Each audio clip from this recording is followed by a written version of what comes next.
Inilah Lamandau, Kabupaten Daerah Otonomi Baru di Provinsi Kalimantan Tengah yang resmi berdiri pada tanggal 3 Agustus 2002 silam, yang berjuluk Bumi Bahaumba Kuba, yang bermakna selalu bermusyawarah atau bermufakat, tidak membedakan agama, suku, warna kulit, dan golongan. Di bumi Tambun Bungai ini, Lamandau merupakan satu-satunya kabupaten pemekaran yang berawal dari sebuah kecamatan atau tidak melalui perubahan status kabupaten administratif.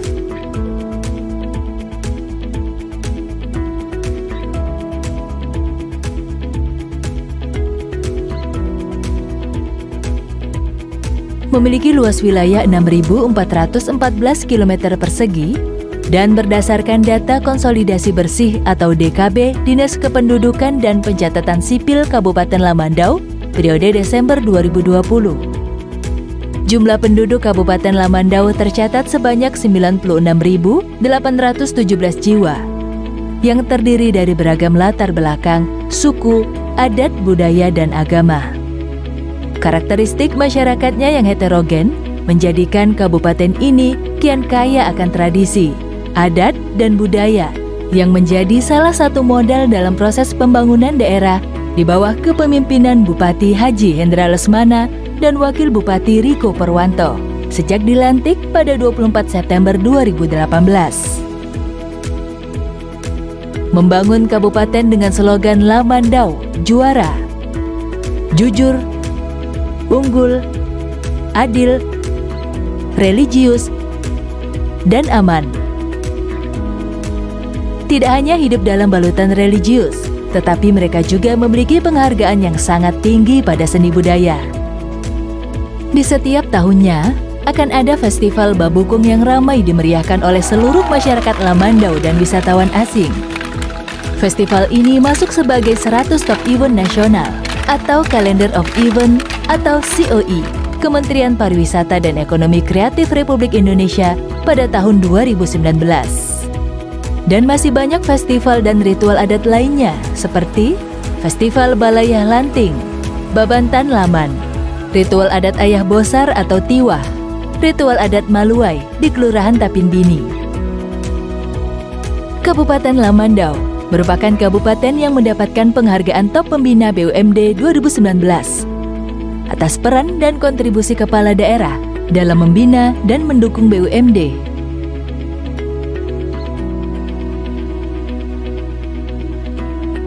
Penghargaan Kepatuhan Standar Pelayanan Publik tahun 2019 dari Ombudsman Republik Indonesia dengan kategori tinggi, dengan poin tertinggi nomor 2 se-Indonesia, dan mendapatkan rekor muri dengan kategori Makan Coto Keladi Korup Mata terbanyak, serta menerima penghargaan dari Menteri Hukum dan Hak Asasi Manusia atau HAM sebagai Kabupaten Peduli Hak Asasi Manusia dari pemerintah pusat melalui Kementerian Hukum dan HAM tahun 2019.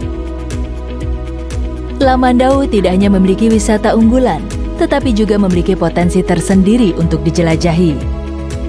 Salah satu destinasi wisata alam yang berbasis keindahan air yang jernih dan alami seperti Sei Situnga di Kelurahan Kudangan berada di Kecamatan Delang. Selain itu, ada juga destinasi wisata yang berbasis adat dan budaya yang ditetapkan sebagai objek kebudayaan di Kalimantan Tengah oleh Tim Ahli Cagar Budaya Nasional Direktorat Jenderal Kebudayaan. Masyarakat juga tumbuh pada budaya pendidikan. Sadar dengan pentingnya pendidikan, kabupaten ini berupaya meningkatkan dan menjangkau pendidikan hingga ke pelosok desa. Semua demi mewujudkan Lamandau cerdas, dengan program 1 Desa 5 Guru dan beasiswa 1 Desa 2 Tenaga Medis. Semua fasilitas yang disediakan oleh pemerintah Kabupaten Lamandau tidak hanya membuat industri peternakan dan perikanan, menghidupkan pasar-pasar tradisional Lamandau, tetapi juga memberikan kenyamanan lewat fasilitas kesehatan, seperti 1 rumah sakit, 11 puskesmas, 72 puskesmas pembantu, 3 apotek, dan 6 poliklinik. Pembenahan fasilitas kesehatan pun menjadi program prioritas pemerintah Kabupaten Lamandau. Mulai tahun 2021 ini, Rumah Sakit Umum Daerah atau RSUD Lamandau digelontori anggaran pembangunan untuk fasilitas kesehatan. Rumah Sakit Umum Daerah Lamandau akan dibangun 3 tower gedung bertingkat. Untuk mewujudkan hak dasar masyarakat, infrastruktur juga merupakan modal penting dalam mendukung pertumbuhan ekonomi dan daya saing. Dengan pembangunan Jalan Perigi sampai Bruta, Kecamatan Bulik, serta pembangunan Masjid Agung di Kabupaten Lamandau yang akan dibangun mulai tahun 2021.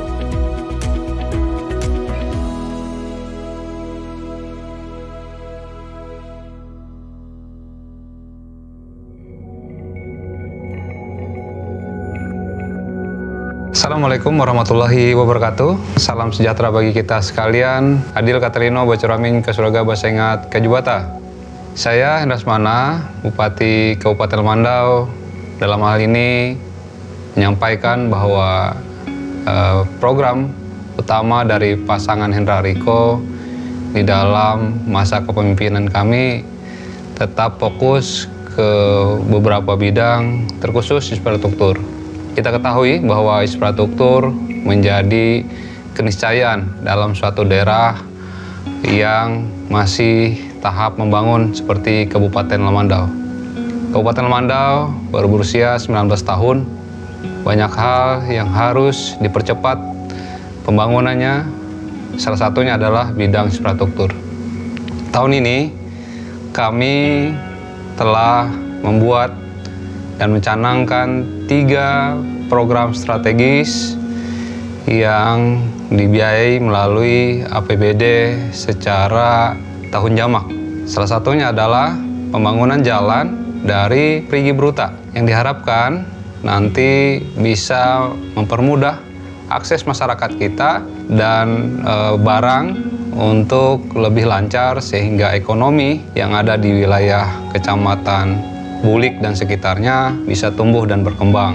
Selanjutnya juga kaitan dengan penanganan dampak kesehatan, kita juga membangun peningkatan rumah sakit umum daerah kita yang diharapkan nanti bisa memberikan pelayanan yang terbaik sehingga masyarakat kita di dalam mengakses bidang kesehatan bisa dilayani dengan sebaik mungkin. Terlebih lagi di masa pandemi COVID-19 bahwa penanganan dampak kesehatan menjadi prioritas, juga pemulihan ekonomi kita. Kemudian kegiatan yang lainnya adalah pembangunan rumah-rumah ibadah dengan tujuan memperkuat ketahanan dan peningkatan keimanan kita sehingga pembangunan fisik berimbang dengan pembangunan kerohanian. Tahun ini kita membangun Masjid Agung serta beberapa gereja yang ada di Kabupaten Lamandau. Bidang kesehatan spesifik di dalam visi misi kita bahwa kita menempatkan 1 desa 2 tenaga kesehatan. Kita ketahui bahwa desa yang ada di Kabupaten Lamandau tersebar cukup banyak dan luas sehingga upaya masyarakat untuk mengakses kesehatan secara cepat harus bisa disiapkan di tiap-tiap desa. Nah, oleh sebab itu kita memberikan atau membuat program 1 desa 2 nakes. Apabila ada kedaruratan di desa, tentu masyarakat bisa langsung mendapatkannya. Kemudian salah satu upaya yang lain adalah pembangunan UD yang ada di Kabupaten Lamandau. Di bidang pendidikan, kita ingin menciptakan generasi-generasi muda yang berkualitas di tengah sulitnya ya akses masyarakat kita yang ada di desa-desa untuk mendapatkan pendidikan yang layak. Oleh sebab itu, kita di Dinas Pendidikan memberikan program 1 desa 5 guru pendidik.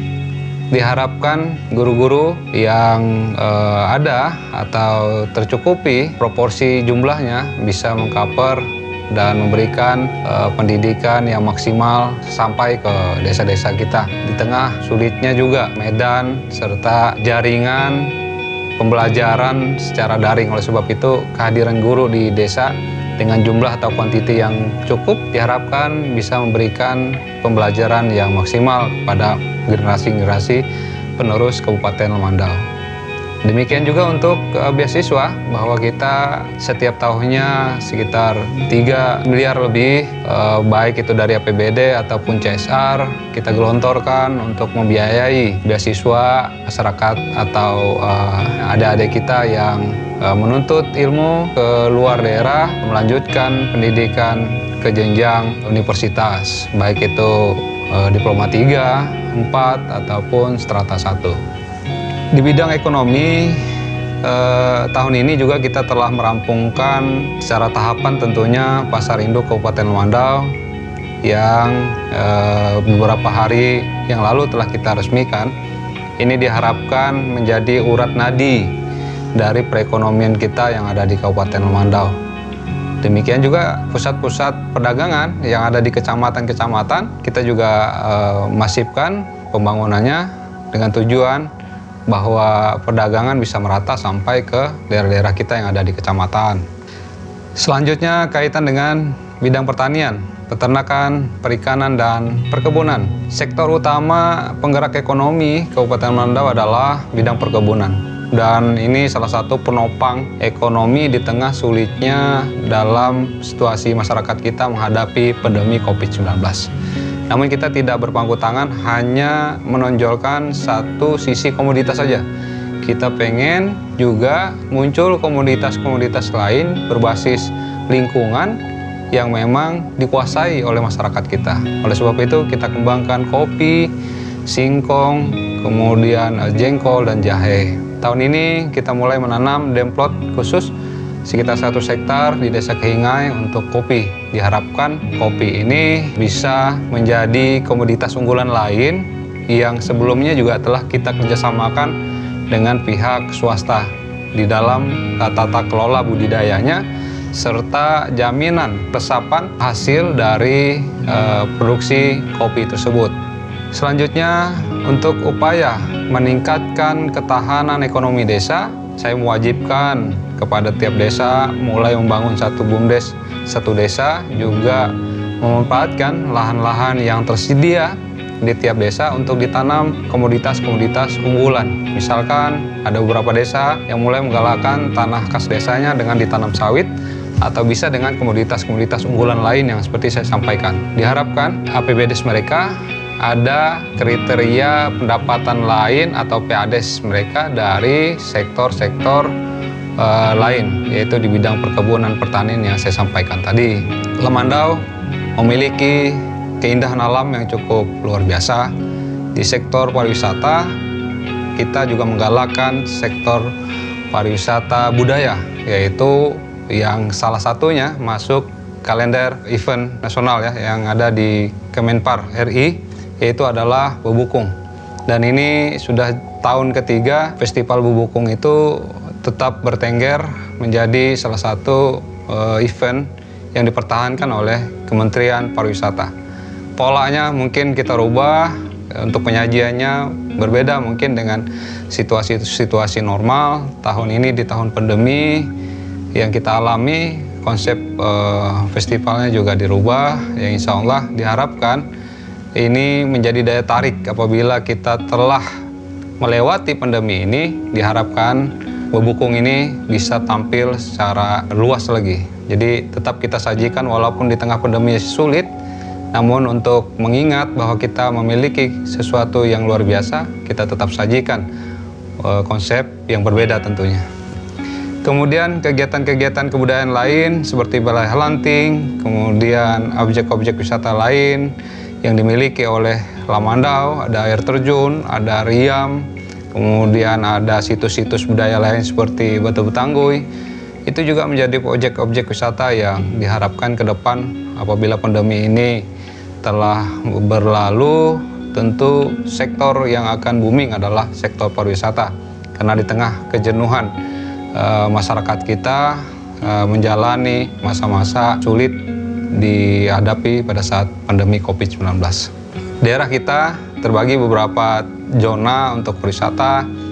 Delang itu ada wisata budaya, wisata alam. Kemudian di Belantikan Raya ada wisata terbatas atau khusus ya. Jadi bukan wisata umum, namun memang khusus yang disajikan untuk penelitian ataupun pengembangan dari keanekaragaman hayati dan penelitian di daerah Belantikan atau di daerah Topanan di Desa Kehingai. Kita juga memiliki bukit yang indah ya di Kecamatan Matubiraya, Desa Lubuk Hijau, yaitu Bukit Kubau. Kita bisa melihat dan menyaksikan Lamandau secara luas dilindungi atau diselimuti hamparan awan yang bisa kita saksikan secara nyata, dan ini akan memberikan pengalaman yang lain bagi orang-orang yang belum pernah merasakan wisata dari ketinggian. Nah, ini bisa kita sajikan menjadi salah satu pilihan untuk orang-orang yang ingin mencari pengalaman tentang wisata alam. Kemudian kita juga membuat konsep Lemandau bergerak cepat, dan itu diwujud nyatakan dalam beberapa program seperti PSG 119 yang diharapkan dan memang sudah berjalan, dan ini dirasa cukup membantu ya bagi masyarakat kita apabila ada kedaruratan, dan ini sudah cukup maksimal, dan tentu kita akan tingkatkan terus baik dari aspek peralatan ataupun SDM-nya. Kemudian ada program Sisapa, Sistem Informasi Satpoldam Siaga, yang bisa dikoneksi apabila ada kedaruratan ke Dinas Satpoldam Kabupaten Mandau. Kemudian ada TRC di BPBD, yaitu penanggulangan tindakan kedaruratan bencana alam. Nah, ini bisa juga dikoneksi masyarakat luas apabila tadi ada kedaruratan kebencanaan yang dialami. Lanjut kaitan dengan Baldata, yaitu bayi lahir membawa akta. Nah, ini akan kita perluas sampai ke puskesmas. Diharapkan ada kemudahan karena akses masyarakat kita dari desa ke puskesmas cukup jauh. Dengan sistem yang baik bisa dikompilasi, setelah melahirkan bisa langsung membawa akta. Kemudian ada juga program Angelin Asik, yaitu antar jemput bersalin di Puskesmas Bulik, juga akan diperluas ke puskesmas yang ada di kecamatan-kecamatan di Kabupaten Mandau. Yang selanjutnya program Lapor Hero, apabila ada hal-hal yang berkaitan dengan pelayanan publik yang tidak baik sehingga bisa masyarakat menyalurkan aspirasinya melalui Lapor Hero. Diharapkan ini menjadi input yang baik di dalam kita mengelola daerah ini. Di masa pandemi ini yang harus kita miliki adalah optimisme. Kita tidak tahu kapan pandemi ini akan berakhir. Oleh sebab itu saya selaku Bupati mengajak kita semua bahu-membahu untuk bisa memberikan sesuatu yang terbaik untuk daerah kita. Diharapkan pandemi bisa berakhir, kesehatan bisa pulih, ekonomi bisa tumbuh kembali. Demikian yang bisa saya sampaikan. Atas perhatiannya saya ucapkan terima kasih. Wassalamualaikum warahmatullahi wabarakatuh. Selamat siang, salam sejahtera bagi kita sekalian.